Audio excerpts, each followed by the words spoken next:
Good morning students. हम हिंदी की class में स्पर्श भाग 2 से पिछली कक्षा में पढ़ रहे थे, जिसमें हमने बड़े भाई साहब प्रेमचंद द्वारा लिखित बड़े भाई साहब के बारे में पढ़ना शुरू किए हैं और जिसमें हम दूसरा भाग तक पढ़ चुके हैं। तो आज हम आगे तीसरा भाग जानेंगे। तो चलिए अब हम पाठ की शुरुआत करते हैं और बड़े भाई साहब के बारे में जानते हैं। प्रेमचंद द्वारा लिखित बड़े भाई साहब, जिसमें लेखक स्वयं अपने बड़े भाई के बारे में जिक्र करके हमें बताए हैं। तो हम आधा पढ़ चुके हैं, तो आज हम आगे फिर से पढ़कर समझेंगे। तो चलिए अब हम प्रस्तुत कहानी बड़े भाई साहब की शुरुआत करते हैं और आगे विस्तार से जानते हैं। तो चलिए अब हम पाठ की शुरुआत करते हैं, जिसमें हम आधा पढ़ चुके थे। तो आज हम पेज नंबर 59 से शुरुआत करते हैं। तो चलिए हम कहानी पढ़कर विस्तार से समझते हैं। तो हम पाठ की शुरुआत करते हैं। Page number 59। कह दिया, समय की पाबंदी पर एक निबंध लिखो जो 4 पन्नों से कम ना हो। अब आप कॉपी सामने खोले, कलम हाथ में लिए उसके नाम को रोए। कौन नहीं जानता कि समय की पाबंदी बहुत अच्छी बात है।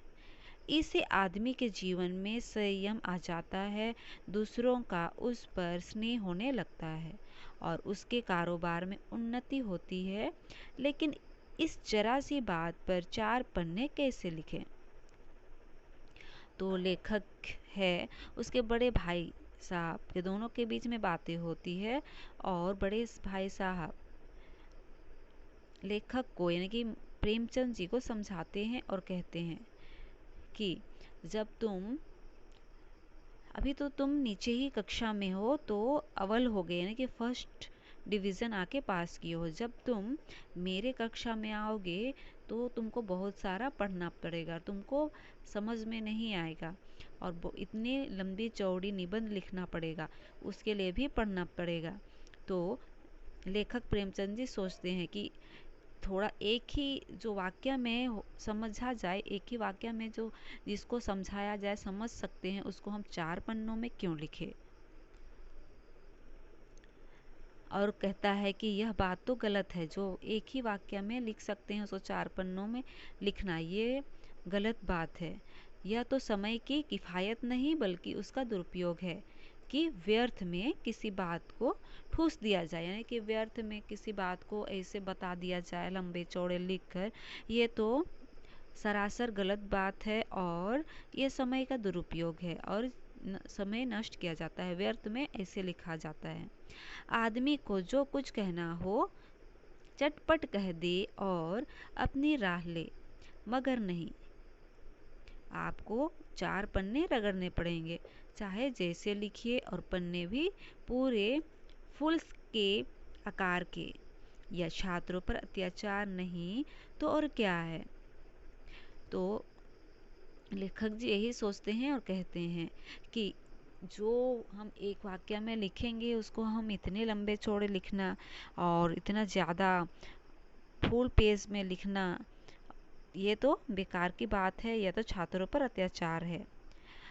अनर्थ तो यह है कि कहा जाता है संक्षेप में लिखो। समय की पाबंदी पर संक्षेप में एक निबंध लिखो जो 4 पन्नों से कम ना हो। ठीक, ये बात तो ठीक है और सही है कि जो भी हम समय की पाबंदी पर निबंध लिख रहे हैं, तो ये संक्षेप में लिखने के लिए कहा गया है। संक्षेप का अर्थ छोटा रूप लिखने के लिए कहा गया है। लेकिन संक्षेप में तो 4 पन्ने हुए नहीं, शायद 100-200 पन्ने लिखवाते। तेज भी दौड़िए और धीरे धीरे भी। है उल्टी बात है या नहीं? बालक भी इतनी सी बात समझ सकता है, लेकिन इन अध्यापकों को इतनी तमीज़ नहीं है। तो लेखक यही बातें कहना चाहते हैं कि जो बात हम कम समय में और थोड़े ही लिखकर एक ही वाक्य में समझा सकते हैं, समझ सकते हैं, तो 4 पन्ने लिखने का, ठूस ठूस के लिखने का क्या ज़रूरत है। यह तो सरासर गलत बात है और अध्यापकों को इतनी भी तमीज़ नहीं है कि इस पर दावा है कि अध्यापक हैं।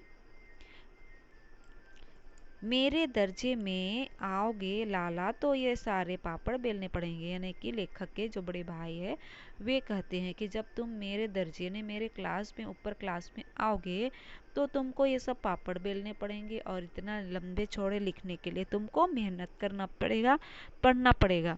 अभी तो तुम खेल कूद कर ही फर्स्ट में आ गए हो, लेकिन जब तुम मेरे दर्जे में आओगे तो तुमको बहुत ज़्यादा पढ़ाई करना पड़ेगा, तब आटे दाल का भाव मालूम होगा। इस दर्जे में अव्वल आ गए हो तो जमीन पर पाँव नहीं रखते, इसलिए मेरा कहना मानिए। लाख फेल हो गया हूँ लेकिन तुमसे बड़ा हूँ। संसार का मुझे तुमसे कहीं ज़्यादा अनुभव है। कुछ बात कहता हूँ उसे गिरह बांधिए नहीं पछताएगा। यानी कि लेखक के बड़े भाई कहते हैं कि तुमसे मैं तो कक्षा में आगे हूँ और मैं हमेशा असफल हो भी जाता हूँ, लेकिन मैं पढ़ाई नहीं छोड़ता हूँ। और तुम एक बार में पास हो गए, फर्स्ट आए, तो तुम शैतानी कर रहे हो, तुम्हारा पैर जमीन पर नहीं आ रहा है। तो ऐसा जब मेरे कक्षा में आओगे तो तुमको ये सब अनुभव होगा, यानी कि आटे दाल का भाव मालूम होगा, यानी कि अनुभव होगा। और इस दर्जे में अव्वल आ गए हो तो ज़मीन पर पाँव नहीं रखते, इसलिए मेरा कहना मानिए। यानी कि कहना मानने के लिए अपनी बात को कहने समझाने की कोशिश करता है लेखक के बड़े भाई साहब।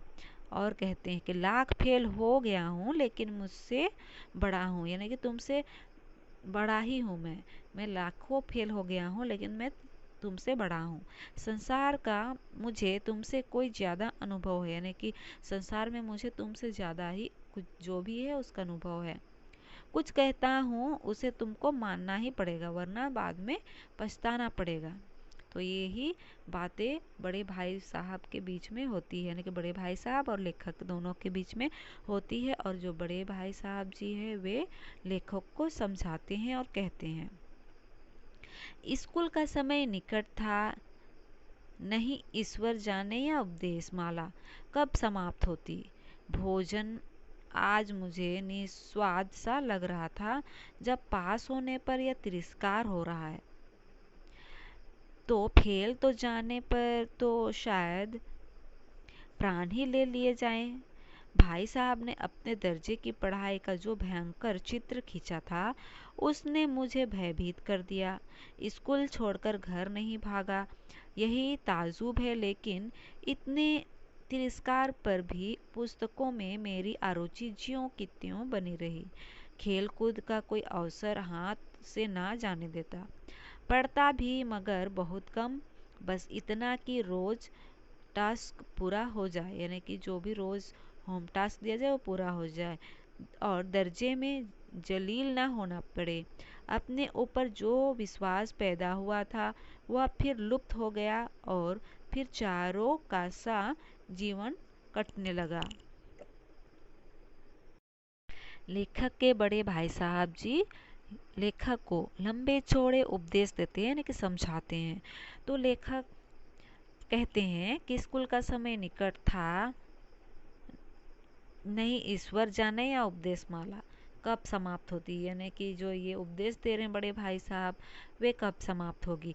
और भोजन भी उसे करना था और उस दिन जो भोजन मिला वह भी स्वाद नहीं था और ऐसा लग रहा था कि वो लेखक जो है कहते हैं कि मैं तो कक्षा में अव्वल हुआ, यानी कि फर्स्ट डिवीज़न से पास किया, लेकिन मेरा ये हाल हो रहा है और जब मैं फेल हो जाऊंगा तो शायद पता नहीं मेरा प्राण ही लिए जाएंगे।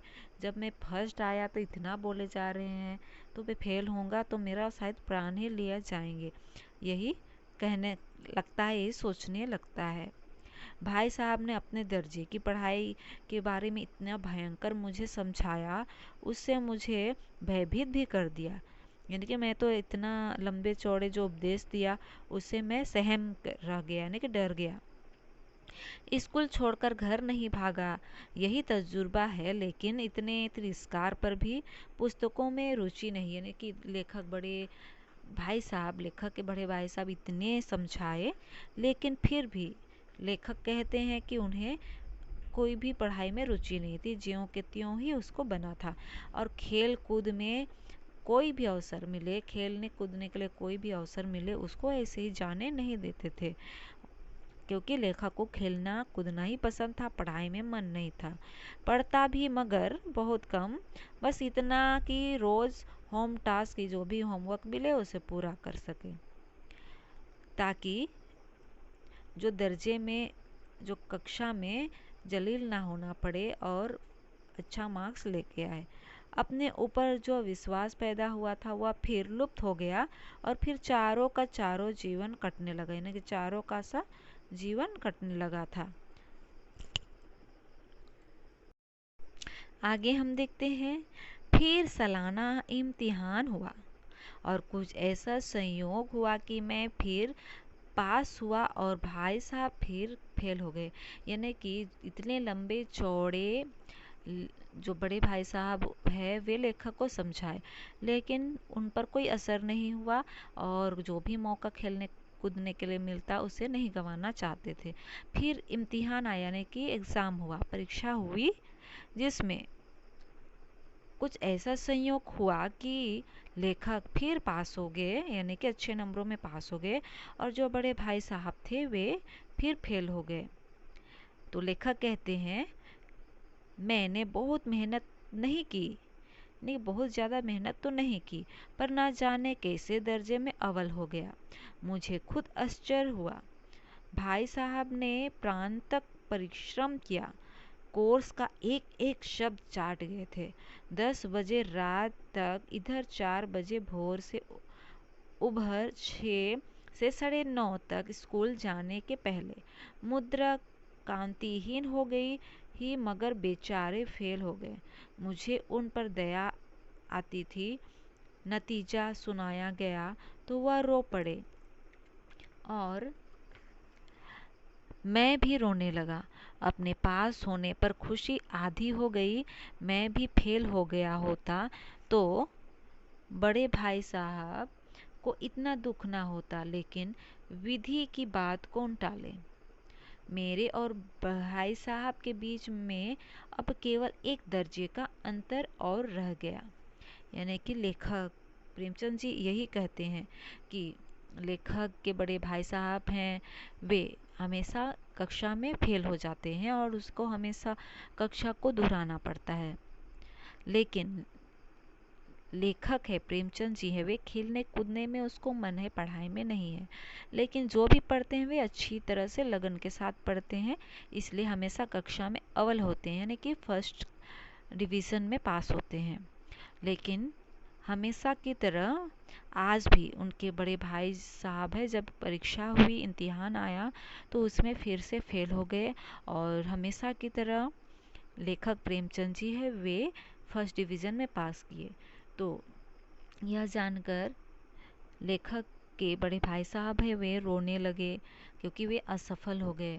तो यही सुनकर, वही देखकर, अपने बड़े भाई साहब के फेल होने को देखकर लेखक भी रोने लगा और सोचने लगा कि, और कहने लगा कि अगर मैं भी फेल हो जाता तो मेरे बड़े भाई साहब को इतना दुख तो नहीं होता।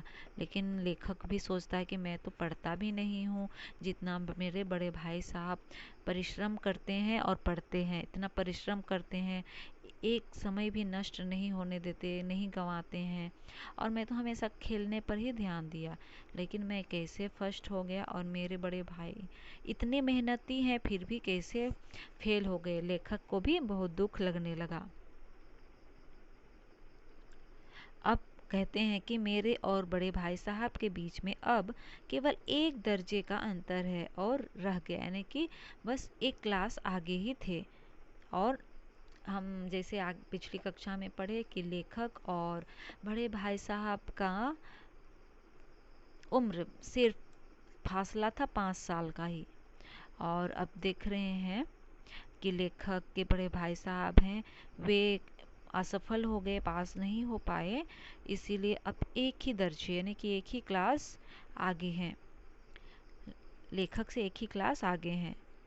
मेरे मन में एक कुटिल भावना उदय हुई कि कहीं भाई साहब 1 साल और फेल हो जाए तो मैं उनके बराबर हो जाऊंगा, फिर वह किस आधार पर मेरी फजीहत कर सकेंगे।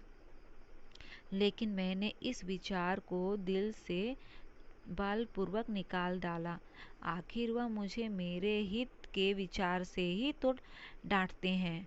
मुझे इस वक्त अप्रिय लगता है अवश्य, मगर यह शायद उनके उपदेशों का ही असर है कि मैं दनादन पास हो जाता हूँ और इतने अच्छे नंबरों में।